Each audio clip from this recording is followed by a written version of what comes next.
आबिद साहब, बहुत शुक्रिया आपके वक्त का। सर बताइएगा कि एक बार फिर से एक बहुत बड़ा दावा किया गया है, हुकूमत अपने दावे को हकीकत में कैसे बदलेगी?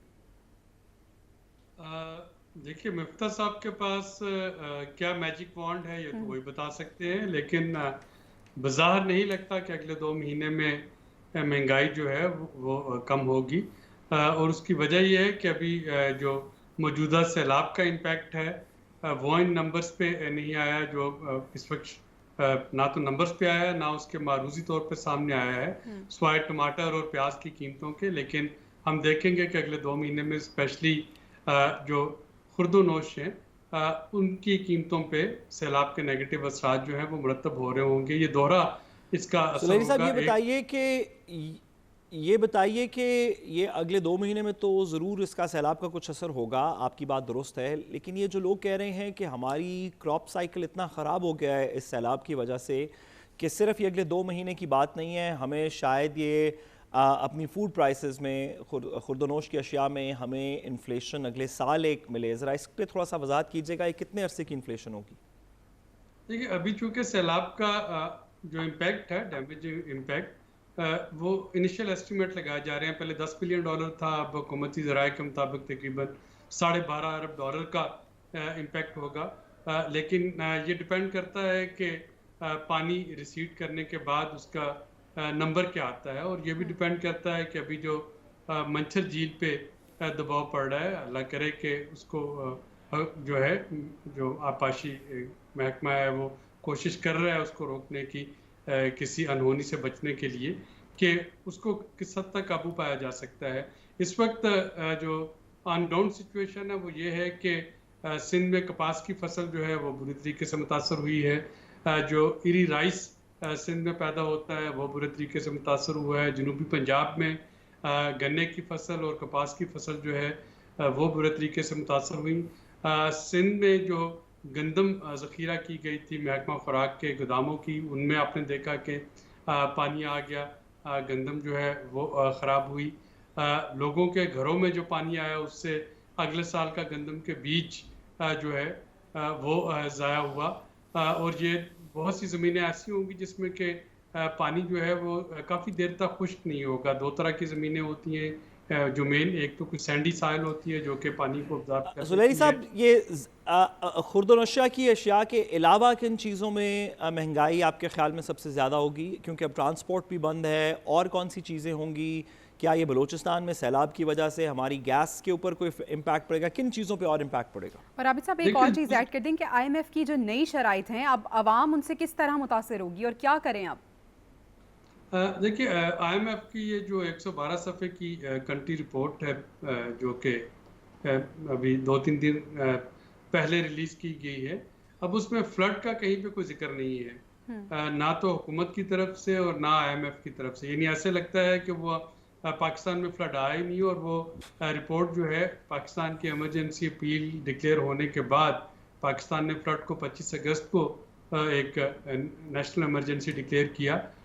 30 तारीख को रिपोर्ट जो है वो रिलीज हो रही है, और उसमें कहीं पे फ्लड का जिक्र नहीं है। अभी जो सवाल था कि और क्या क्या महंगा होगा, तो अगर हुकूमत पाकिस्तान और IMF जो है वो इस फ्लड की कंसिडरेशन से अपने नंबर्स रिवाइज नहीं करते, और बहुत से नंबर रिवाइज होंगे। जो IMF ने जो टारगेट दिए हैं, GDP ग्रोथ का टारगेट है, इन्फ्लेशन का टारगेट है, रेवेन्यू कलेक्शन का टारगेट है, ये सारे नंबर चेंज हो जाएंगे फ्लड के बाद।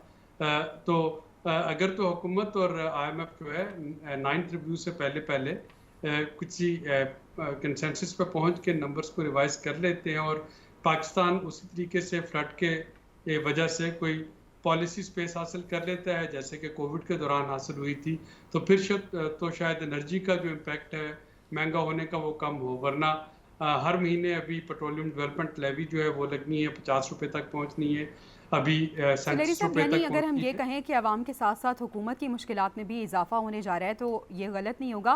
क्या स्ट्रेटजी अपनानी चाहिए हुकूमत को? किस तरह से अब इसको ओवरकम करेगी हुकूमत? देखिए, हुकूमत को अगर तो ये कहा जाए कि महंगाई पे अगले कुछ 6 महीने में काबू पा लिया जाए, तो मेरा नहीं ख्याल ऐसा मुमकिन है।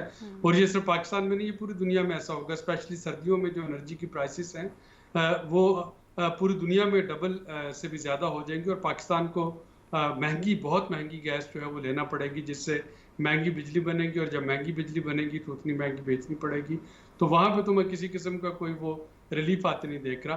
हुकूमत को जो करने की इस वक्त ज़रूरत है वो ये है कि सोशल सेफ्टी नेट्स को स्ट्रेंथन करे और IMF के साथ ये नेगोशिएट करे, क्योंकि बहुत से जो आपके PSDP का बजट है वो भी डाइवर्ट हो जाएगा फ्लड की रिकवरी के लिए बजा तौर पे।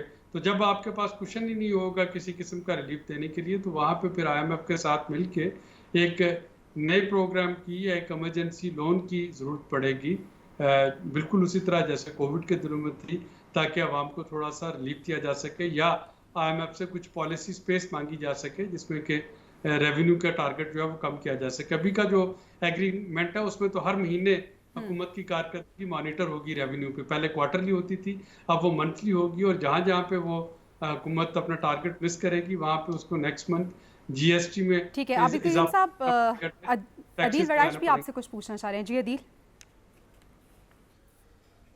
आबिद साहब ये बताइए कि शौकत तरीन साहब जो कहते हैं कि हमारी हुकूमत अगर चंद माह और रह जाती, हम IMF के चुंगल से निकल जाते, हमारे पास प्लान था, आप समझते हैं कि क्या वाकई ऐसी सलाहियत थी PTI गवर्नमेंट में उस वक्त, वो निकल सकते थे PTI के चुंगल से, जो IMF के चुंगल से? जब वो चुंगल से निकलने की बात कर रहे हैं तो उन्होंने रेफर किया कि वो जो IMF के प्रोग्राम की जो मेचोरिटी हो रही थी सितंबर के एंड में, उसकी बात कर रहे थे कि IMF का प्रोग्राम जो है उसमें मजीद वो लोन लिए बगैर वो जो पिछला प्रोग्राम था जो कि सितंबर में ख़त्म हो रहा था, उसको एक फर्दर ना तो एक्सटेंड करते लोन में और ना उसकी ड्यूरेशन में एक्सटेंड करते, ताकि वो प्रोग्राम जो है कंक्लूड होता और पाकिस्तान के पास एक फिस्कल स्पेस जो है वो आती। तो ये एक शॉर्ट टर्म रिलीफ तो था, लेकिन सवाल ये पैदा होता है कि अगर ये सारा कुछ चलता रहता, हुकूमत चलती रहती, IMF का प्रोग्राम मुकम्मल हो जाता, तो उस वक्त क्या सिचुएशन होती, क्या वाक़ईतन पाकिस्तान के जो फॉरेन एक्सचेंज रिजर्व हैं वो इस काबिल होते कि नया लोन ना लेना पड़ता?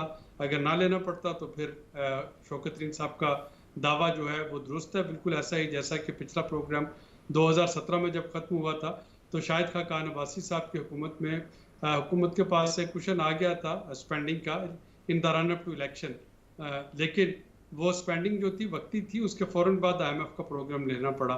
तो अगर ये इस तरह से होता भी तो ये वक्ती होता, टेम्परेरी रिलीफ होता, 6 महीने के लिए हुकूमत के पास है, साल के लिए एक फिस्कल कुशन आता, उसके बाद फिर नेक्स्ट प्रोग्राम जो है वो नेगोशिएट अच्छा, आबिद करीम सुलेरी साहब, आप साबका हुकूमत की एडवाइजरी कमेटी का भी हिस्सा रहे हैं, तो आप मौजूदा हुकूमत को क्या एडवाइस, क्या सजेशन देना चाहेंगे?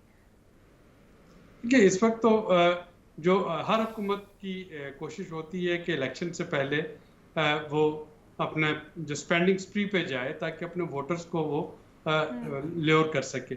जाहिर है कि इस हुकूमत की कोशिश भी होगी, और वो हमने देखा है कि IMF के प्रोग्राम्स बड़े सक्सेसफुली कंप्लीट होते हैं, लेकिन उसके बाद हुकूमत जो है इलेक्शन से पहले अपने, जिसको उर्दू में कहते हैं खजाने का मुंह खोलना, कि तो वो खजाने का मुंह खोलने की जब भी कोशिश करती है तो दोबारा से वही करंट अकाउंट डेफिसिट और वो सारी चीज़ें आ जाती हैं। मौजूदा हुकूमत को जो एक इम्पॉर्टेंट चीज़ करनी चाहिए वो ये है कि फ्लड जो कि एक बहुत बड़ी कैटास्ट्रॉफी ने हिट किया है, उसको नेगोशिएशन में एज ए लीवरेज इस्तेमाल करना चाहिए, थोड़ा सा पॉलिसी कुशन लेने के लिए, कि सोशल प्रोटेक्शन जो है वो दी जा सके, टारगेटेड सब्सिडीज दी जा सके, और ये जो टैक्सेस बढ़ाने हैं, रेवेन्यू बढ़ाना है, बिल बढ़ाने हैं बिजली के, वहाँ पे थोड़ी सी रियायत ली जा सके, ये बता के कि अगर आधा मुल्क पानी में डूबा है तो ये कैसे मुमकिन है कि आप हर महीने पेट्रोल की कीमतें बढ़ाते रहें या हर महीने बिजली की कीमतें बढ़ाते रहें। ये नाइंसाफ़ी होगी अवाम के साथ। तो ये एक नेगोशिएशन चिप मौजूद है अगर हुकूमत इसको इस्तेमाल करना चाहे। यानी ज़्यादा विजिलेंट होने की ज़रूरत है हुकूमत का। बहुत शुक्रिया माहिर मशहद आबिद क़य्यूम सलेहरी साहब हमारे साथ मौजूद थे।